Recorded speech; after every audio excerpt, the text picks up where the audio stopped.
মহালয়া দেবী চণ্ডীর আরাধনার পরে জমে উঠেছে পুজোর তৎপরতা। রহার বিভিন্ন অঞ্চলেও বারোয়ারি কমিটিগুলি ঝাঁপিয়ে পড়ছে প্রস্তুতিতে।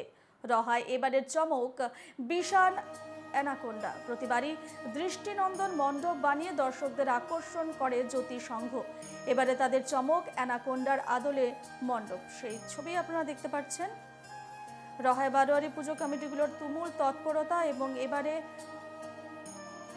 রহার চমক হচ্ছে বিশাল অ্যানাকোন্ডা। প্রতিবারই দৃষ্টিনন্দন মণ্ডপ বানিয়ে দর্শকদের আকর্ষণ করে জ্যোতির সংঘ এবং এবারে তাদের চমক অ্যানাকোন্ডার আদলে মণ্ডপ।